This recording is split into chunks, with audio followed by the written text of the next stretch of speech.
For centuries, Earth had remained largely isolated from the larger galaxy. While other civilizations sprawled across star systems, engaging in alliances, rivalries, and wars, humanity focused on its own planet, its oceans, forests, and cities. The vast cosmic stage was a distant echo, an arena for others to fight battles that had no immediate meaning for Earth's people. The Galactic Council, a governing body of advanced species, often debated humanity's place. Some saw Earth as primitive, not yet ready to join the interstellar community. Others found human resilience and creativity intriguing, but dismissed Earth's potential impact as minor. For the most part, humanity stayed out of galactic affairs, by choice and circumstance. That quiet changed abruptly one evening when a fleet of alien ships appeared near the solar system's edge. They called themselves the Varun, a species known for their expansionist ambitions and relentless pursuit of power.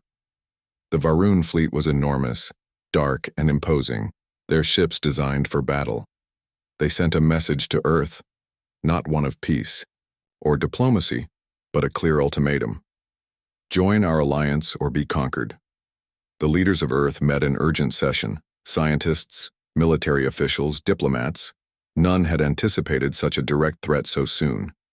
Humanity had always believed in avoiding conflict, hoping to remain under the radar of larger galactic powers. But now, that hope was shattered. Dr. Liam, a renowned astrophysicist, addressed the council. The Varun are engaged in a war sweeping through the galaxy. Their enemies are the Kalari, a fiercely territorial species with powerful weapons. Earth has no choice but to prepare for the worst. Military Commander Grace stood firm. We cannot surrender our planet, but our technology is behind what these species wield. We must find a way to defend ourselves quickly.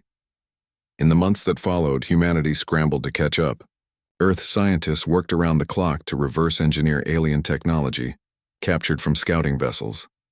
Engineers adapted existing spacecraft, equipping them with new energy shields and weapon systems. Amid the chaos, a breakthrough came from an unexpected source. Deep within an underground laboratory, engineer David discovered a way to harness quantum field manipulation to create a new kind of defense. This technology allowed ships to temporarily shift their physical state, becoming intangible to most forms of attack. Though still experimental, the development gave Earth its first real hope against the Varun's overwhelming firepower. Meanwhile, Earth's diplomatic team attempted contact with other species caught in the Varun-Kalari conflict. We cannot face this threat alone, Ambassador Elise explained. If we can find allies among those resisting the Varun, we might stand a chance. Responses were mixed. Many species had already suffered under Varun occupation or feared reprisal if they aided humanity. Still, a few smaller factions, impressed by human ingenuity and determination, agreed to cooperate. As the Varun fleet approached the solar system, Earth prepared for battle. Citizens watched the skies with a mixture of fear and resolve. Generations, who had never imagined a war beyond their planet, now faced the reality of galactic conflict. When the first Varun ships arrived in orbit, Earth's new fleet engaged them. The battle was fierce and chaotic. Varun weapons tore through conventional defenses, but Earth's quantum-shielded ships slipped through attacks, striking vital points with surprising precision. The fighting lasted days, each side suffering losses. But Earth's resolve never wavered. During the conflict, a Varun warship commander named Ral encountered a human pilot in a desperate dogfight. Human pilot Mark maneuvered his ship through the asteroid belt, evading missiles. With a calculated burst from his quantum field generator, he phased through an incoming blast and fired back, disabling the Varun vessel's engines. Ral was forced to retreat, but something about the human's tactics intrigued him. Back on Earth, the War Council debated their next move. Defending Earth is one thing, Grace said, but if we don't disrupt the Varun's broader campaign, we'll be fighting endless battles. We need a strategy to cut their supply lines and weaken their command. Liam nodded. Using quantum manipulation, we might be able to strike deep into their territory, but it will require daring and precision. A small task force was assembled, combining human pilots and allied factions' forces. Their mission was to penetrate the Varun rear defenses and sabotage critical infrastructure. Mark volunteered to lead. The mission was perilous. The task force traveled through dangerous regions of space, narrowly avoiding patrols and ambushes. Using their quantum technology, they phased through enemy sensors, striking swiftly and vanishing before reinforcements could respond. The success of these raids crippled the Varun's ability to maintain their front lines. As the war dragged on, the Galactic Council took notice. Earth, once a sidelined planet, had become a key player. Their unexpected technology and fierce determination altered the balance of power. Ambassador Elise received a message from the Council. Earth's actions have shifted the tide.